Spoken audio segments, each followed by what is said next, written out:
زندگی آخر رلا ہی دیتی ہے، پھر چاہے ہم اپنے ماں باپ کے کتنے ہی لاڈلے کیوں نہ ہوں۔ بے شک۔ وسیم بھائی، یہ کوٹ ہے اشفاق احمد صاحب کا میرے سامنے، تو یہیں سے آغاز کرتے ہیں آج کی بات کا کہ ڈو یو تھنک کہ زندگی واقعی اتنی مشکل ہے؟ بالکل، اصل میں دنیا کی سب سے جو غیر یقینی چیز ہے نا وہ زندگی ہے، اور سب سے یقینی چیز موت ہے۔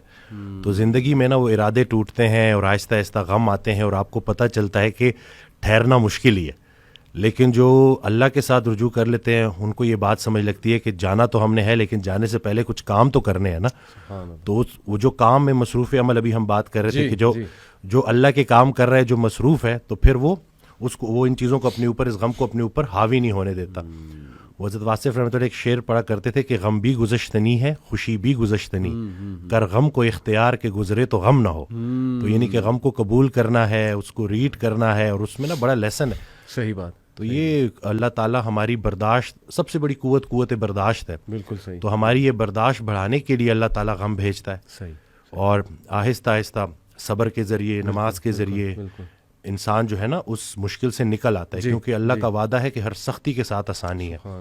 تو سختی کے بعد آسانی ہے، اور اکثر لوگ جو نا امید ہو جاتے ہیں نا، تو اللہ کی رحمت سے نا امید ہونا اصل میں اپنے مستقبل سے نا امید ہونا ہے۔ تو جب آپ اللہ سے پر امید رہتے ہو، ہوپ فل رہتے ہو، تو پھر وہ دن خیر سے گزر جاتے ہیں۔ کیا بات۔ وسیم بھائی، اگر ہم دنیا پہ نظر دوڑائیں، ایسے ایسے غم ہے نا، یعنی لوگوں کی جب سٹوریز سنتے ہیں، اور اوور آل ورلڈ میں دیکھ لیں آپ، اور جو ہسٹری میں پاسٹ میں ہوا ہے، مطلب ایسے ایسے غم آپ کو نظر آئیں گے نا کہ انسان رو پڑتا ہے کہ یار واقعی دنیا میں بڑا غم ہے۔ لیکن اگر ہم یہیں پہ رک جائیں نا کہ بس دنیا میں بڑا غم ہے، زندگی بہت مشکل ہے، تو پھر تو ہوپ لیسنس ہے، پھر تو جو ہے نا وہ ایک ڈارکنس ہے، ایک اندھیرا ہے۔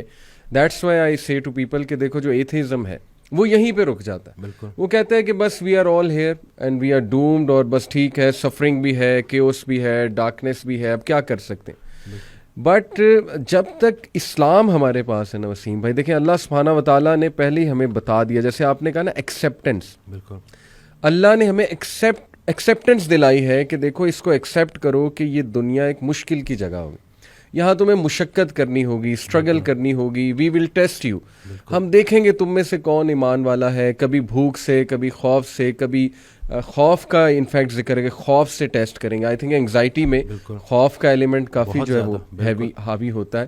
پھر لاس آف لائف سے تمہیں ٹیسٹ کریں گے، لاس آف فروٹ سے تمہیں ٹیسٹ کریں گے، لیکن وبشر الصابرین۔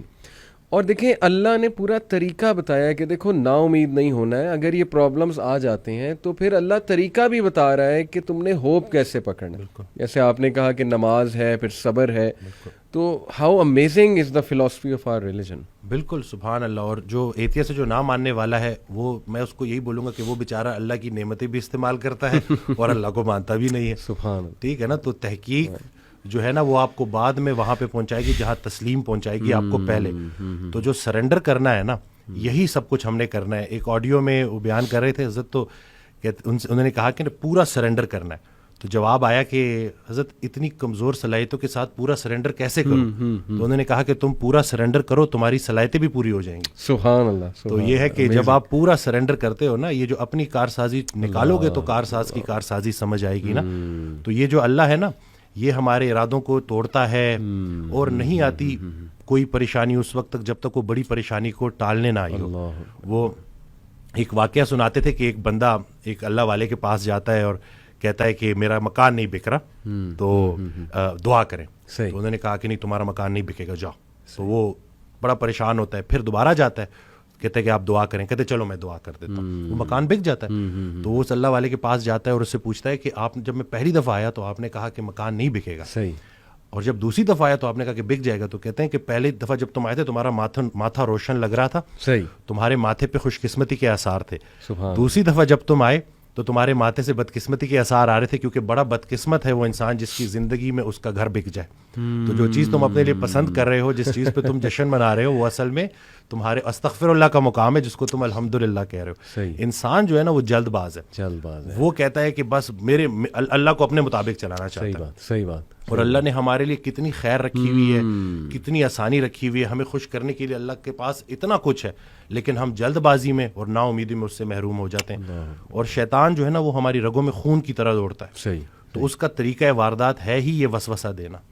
وسوسہ جو ہے نا وہ ایمان کی نفی ہے, اور یقین جو ہے نا وہ وسوسے کو نفی کرتا ہے. کیا بات. تو ہم نے یقین کو پختہ کرنا ہے. یقین نور ہے, شک اندھیرا ہے. تو اسی طرح سے یہ وسوسے کے اوپر سوال کیا گیا تو حضرت کہتے ہیں کہ میرا اللہ پہ یقین بے گماں ہے جو علم بن گیا. تم بھی وہ یقین پیدا کر لو, تمہیں بھی علم مل جائے گا. زبردست. تو یہ جو شک ہے نا وسوسہ, یہ آج کل بڑا کامن ہے. ویری